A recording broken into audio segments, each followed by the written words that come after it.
नमस्कार छात्रों, मैं विवेकानंद झा आज फिर से आपके समक्ष उपस्थित हूँ। आप ही के कक्षा 12वीं के पद्य खंड के चौथी कविता को लेकर के। नाम से आप लोग परिचित होंगे चूंकि पाठ्य पुस्तक आपके पास है। कविता का नाम है छप्पे। ये पद्य का दोहा की तरह एक पाठ होता है, जैसे कि आप दोहा, सोठा, करवक ये सब पढ़ते हैं, वैसे ही ये छप्पे है। छंदों में एक स्वरूप है। अभी छंद की जानकारी हम नहीं देंगे आप लोगों को, क्योंकि कविता की जानकारी देनी है। इस छप्पे के कवि हैं नाभादास। नाभादास सगुणोपासक राम भक्ति शाखा के एक उत्कृष्ट कवि रहे हैं, जिनका परिचय मैं आप सबके समक्ष प्रस्तुत करता हूँ।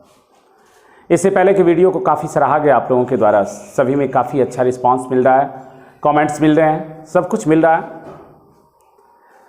छात्रों, आप लोगों में कुछ लिखा था कि प्रश्न कब करवाएंगे, तो ऑब्जेक्टिव जितने प्रश्न हैं मैं चैप्टर के बीच में करवाता जा रहा हूं, और जो आवश्यक क्वेश्चंस होंगे जो कि पूछने लायक हमें लगेंगे कि ये सारे इंपॉर्टेंट क्वेश्चंस हैं, उनका एक अलग से एक दो सीरीज में मैं वीडियो तैयार करूंगा।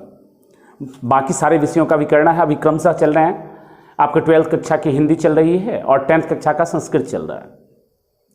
उसके बाद दोनों का ग्रामर भी चल रहा है, और बाकी इतिहास, भूगोल, साइंस सबका देखना है हमें। तो हम आप लोगों के साथ जुड़े हैं। समय अभाव होता है मेरे पास, लेकिन जितना होता है मैं आप लोगों के लिए भरसक मेहनत करता हूँ, और आप लोगों ने भी काफ़ी सराहना की है। इसके लिए आप लोगों को फिर से धन्यवाद।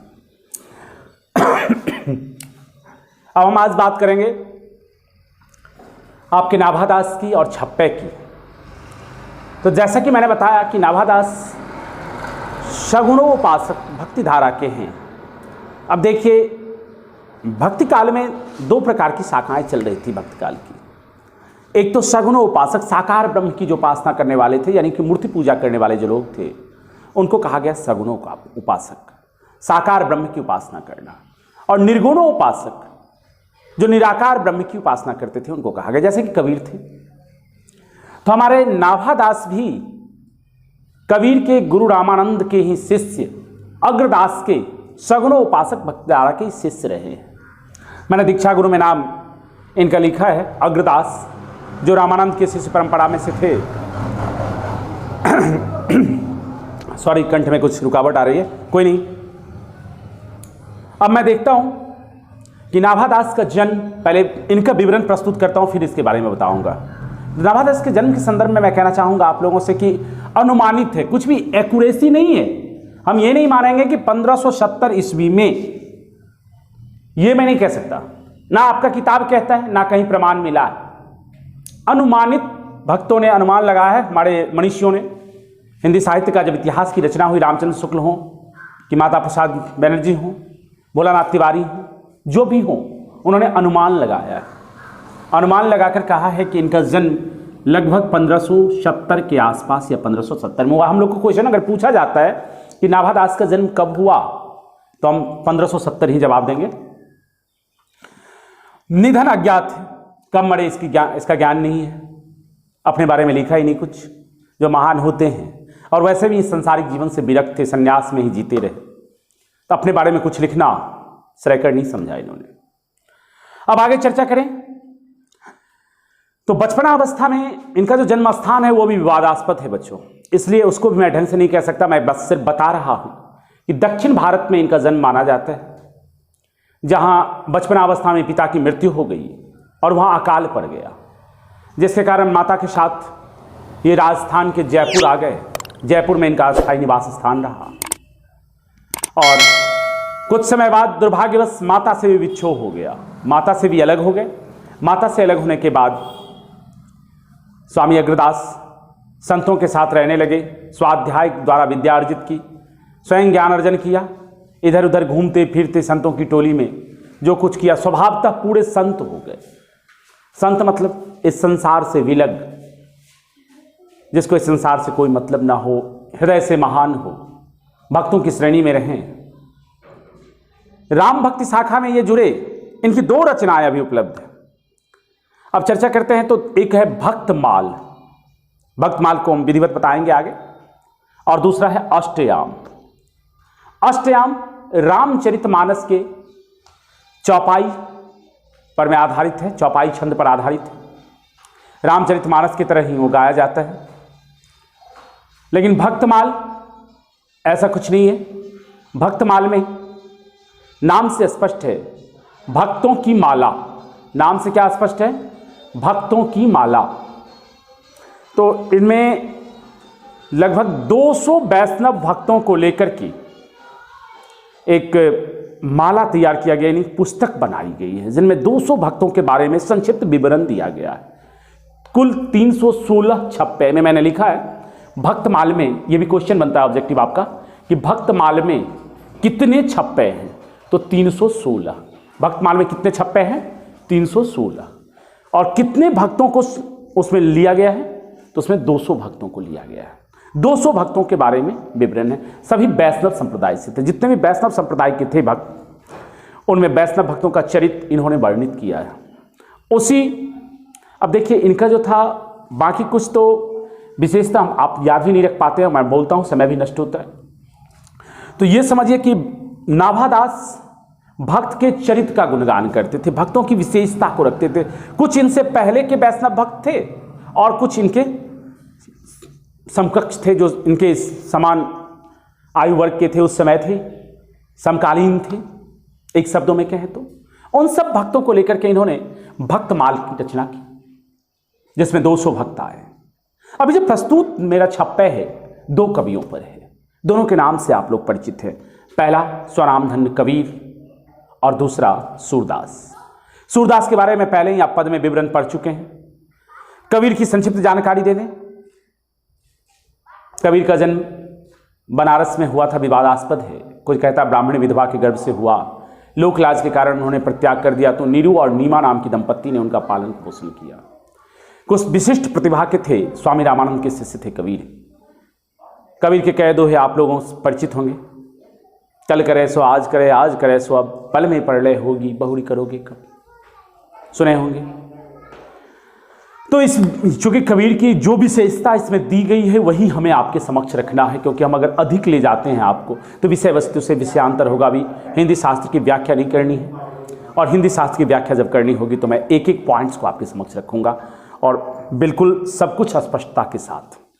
अब क्वेश्चन में जहां त्रुटि रह जाती है आप लोग उस चीज को हमारे समक्ष रखिए, कमेंट कीजिए, क्योंकि आपका कमेंट ही हमारा मार्गदर्शन है। उसी से हम आगे सुधार करेंगे। नहीं तो मैं अपने तरीके से पढ़ाता चला जाता हूं और मुझे लगता है कि इससे आप लोग बेहतर समझ रहे हैं। अगर त्रुटियां निकलती है तो उसको निश्चित तौर पर लिखिए, ये मेरा रिक्वेस्ट है आप लोगों से। और शेयर कीजिए, सब्सक्राइब कीजिए, अपने दोस्तों को भी कहिए कि सब्सक्राइब करें। अगर कुछ फायदा नजर आ रहा है हमारे वीडियो से तो निश्चित तौर पर सब्सक्राइब कीजिए और दोस्तों में शेयर कीजिए। मैं उम्मीद दिलाता हूं कि अगर इसको देखते रहेंगे यहां से लास्ट कंपटीशन तक, तो कभी फायदा ही फायदा नजर आएगा इस वीडियो से। मेरी जितना अनुभव है मैं सब कुछ देने की कोशिश करूंगा। अब आगे चलें तो यहां भक्तमाल में संकलित 2 भक्त कवि हमारे हैं। संक्षिप्त शब्दों में नाभादास का परिचय हम आप सबों के समक्ष प्रस्तुत कर चुके हैं, ज़्यादा व्याख्या करने की आवश्यकता नहीं थी। अब पहला है कबीर। कबीर के बारे में मैंने बताया आपको कि रामानंद इनके गुरु का नाम था, नीरू और नीमा नामक दंपत्ति ने इनका पालन पोषण किया था, और विशेष करें तो कबीर में भी फेवरेट रहे हैं। मैंने कबीर पर ही शोध कार्य करने का कार्य प्रारंभ किया है, तो इसके लिए मैं कबीर पर अगर बोलना शुरू करूं तो शायद शाम तक ये वीडियो ना कंप्लीट हो पाए।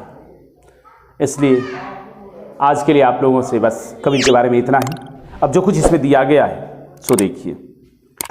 कबीर के जो कहने का मूल भाव था वो सब कुछ भक्ति पर निर्भर करते थे।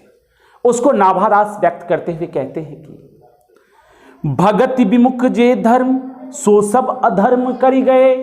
भगति विमुख, भक्ति से विमुख होकर, यानी कि आडंबर दिखाकर हम पूजा पाठ करते हैं, बहुत सारा आडंबर दिखा देते हैं, ये चढ़ाना वो चढ़ाना वो चढ़ाना, और हृदय में भक्ति भावना का अभाव।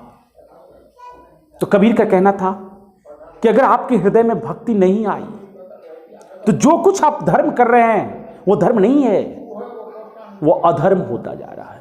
तो भक्ति विमुख जे धर्म करी सब अधर्म करी गए। भक्ति विमुख कोई धर्म नहीं होता, वो अधर्म हो जाता है। योग अज्ञ व्रत दान भजन बिनु तुच्छ दिखाए। योग करना, यज्ञ करना, व्रत करना, दान करना, ये सभी कर्म भजन के बिना तुच्छ है, बेकार है।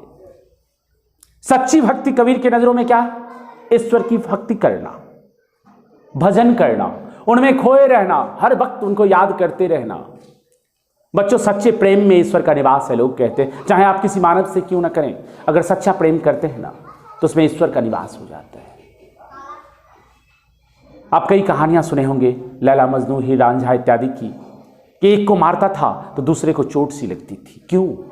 अगर वास्तविकता है इस कहानियों में, तो इसमें भी वास्तविकता है कि सच्चे प्रेम में ईश्वर का निवास है। लेकिन दिखावे का, ढोंग का, ये सांसारिक बातों का, ये सब अधर्म के स्वरूप है। पक्षपात नहीं वचन, आगे कहते हैं हिंदू तुरक प्रमाण रमैनी शब्दी साखी। हिंदू हो या तुर्क हो या और धर्म के लोग हों, रमैनी हो, शब्दी हो, साखी हो, जो कोई भी जिस मार्ग से प्रभु की उपासना करते हैं, खड़ दर्शन की चर्चा ये कर रहे हैं। पक्षपात नहीं वचन सभी के हित को भासी। किसी का पक्षपात कबीर नहीं किए, सबके हित की वचन को कबीर ने कहा है। कबीर अगर हिंदू धर्म पर में टिप्पणी करते थे, उनकी एक टिप्पणी मैं आपके समक्ष प्रस्तुत करता हूं। पाहन पूजे हरि मिले तो मैं पूजू पहाड़, उससे तो चाकी भली जिससे पीस खाए संसार। कबीर कहे हैं कि पत्थर को पूजने से अगर भगवान मिल जाए तो मैं बड़ा पहाड़ को पूजूं तो बड़ा भगवान मिलेंगे। उससे बेहतर तो वो चक्की है जिसे पीस करके संसार खाता है। ये हिंदू धर्म के बारे में कहा। तो मुसलमान धर्म के बारे में कहते हैं, मुसलमान कोई धर्म नहीं है, इस्लाम कहते हैं कंकर पाथर जोड़ के मस्जिद लियो बनाए, तापे चढ़ के मौला बांग दे क्या बहरो हुओ खुदाए। कंकर पत्थर को जोड़ करके मस्जिद बना लिया गया, उस पर मौला जी चढ़ के अल्लाह अकबर शुरू कर देते हैं जोर जोर से। कबीर कहते हैं क्या हमारे खुदा अर्थात ईश्वर जो है बहरे हो गए? हम चिल्ला के बोलेंगे तभी वो हमारी बात सुनेंगे? ईश्वर तो आत्मा की पुकार को सुनते हैं, अगर मन से कहें हम तो हर एक बात को सुन लेंगे। इसलिए किसी का पक्षपात कबीर नहीं किए, किसी भी धर्म या किसी की। सबके सामने जो सटीक बात थी उन्होंने कहा। वो बोले दिन रखत है रोजा रात हनत है गाय, यह तो खून है बंदों कैसे खुशी हो खुदाए। तो आरूढ़ दशा है जगत पे मुख देखी नहीं भानी। कहते हैं संसार पर जो अभी सवार दशा चल रही है, मुख देख कर बोलने वाला। कबीर की ये खासियत नहीं थी, कबीर मुख देख करके नहीं बोलते थे। जो सत्य होता था, जो वास्तविक होता था, वही सबके समक्ष रखते थे। कबीर कानी राखी नहीं वर्णाश्रम घट दर्शानी। कबीर किसी की कानी अर्थात किसी से कुछ छिपा कर नहीं रखते थे। वर्णाश्रम घट दर्शानी, जो कुछ होता था सब कुछ सबके सामने दर्शा देते थे कि देखो भाई तुम ये गलत कर रहे हो, ये सही कर रहे हो। चाहे आप नाराज रहें खुश रहें, कबीर सबको सब कुछ कह करके चले जाते थे। पहले छप्पे में कबीर का ये संक्षिप्त परिचय और बहुत विशाल सा परिचय नाभादास ने दिया है। यानी कि कबीर इतने स्पष्ट वक्ता निराकार ब्रह्म के उपासक थे जिन्होंने सब कुछ सबके सामने स्पष्ट कर दिया।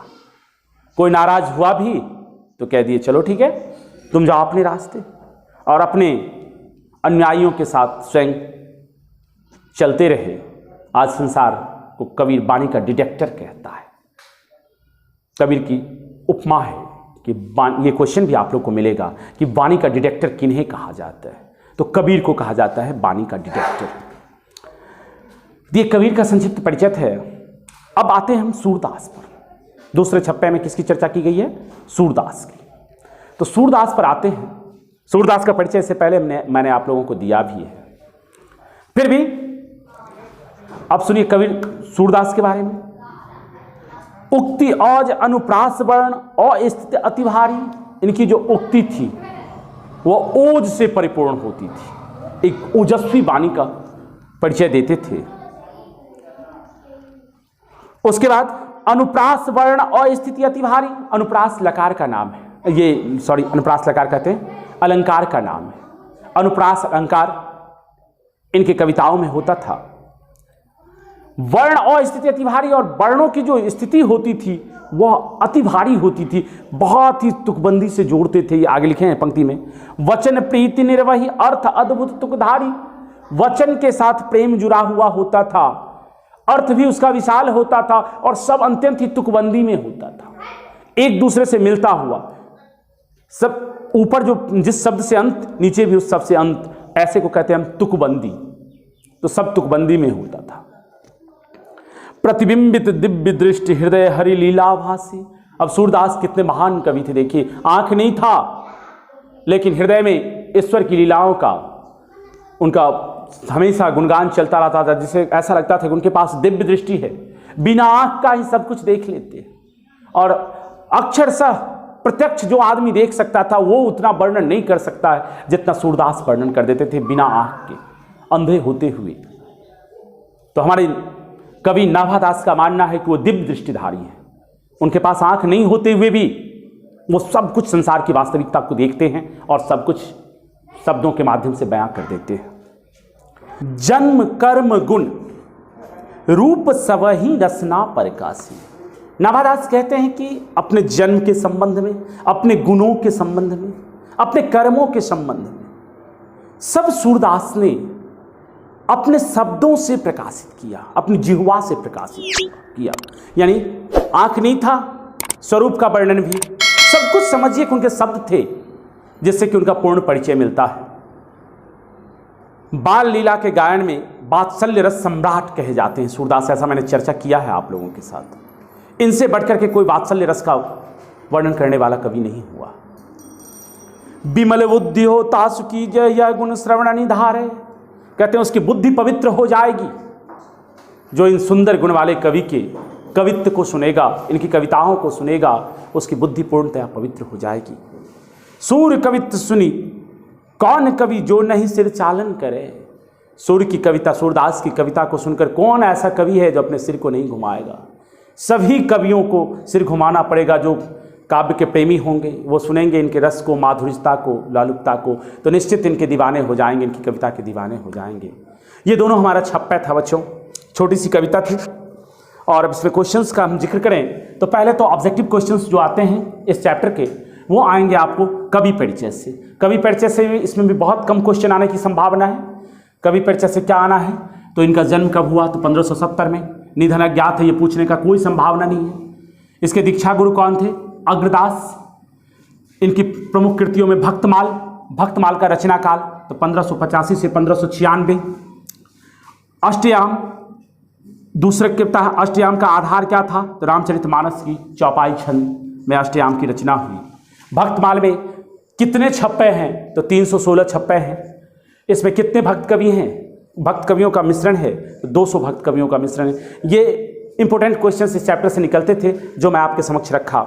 उसके बाद छप्पे में, प्रथम छप्पे में नाभादास ने किस कवि का वर्णन किया है, हमारे पाठ्यपुस्तक में तो दिया गया है। पहले तो छप्पे कहाँ से लिया गया है, तो कहाँ से लिया गया है, तो भक्तमाल से लिया गया है। कहाँ से लिया गया है, भक्तमाल से, याद रखेंगे हम लोग। उसके बाद पहले छप्पे में किस कवि के बारे में कहा गया है, तो कबीर के बारे में कहा गया है। दूसरे छप्पे में किसके बारे में कहा गया है, तो सूरदास के बारे में कहा गया है। इससे ज़्यादा रिलेटेड ऑब्जेक्टिव क्वेश्चन इससे नहीं पूछे जाएंगे।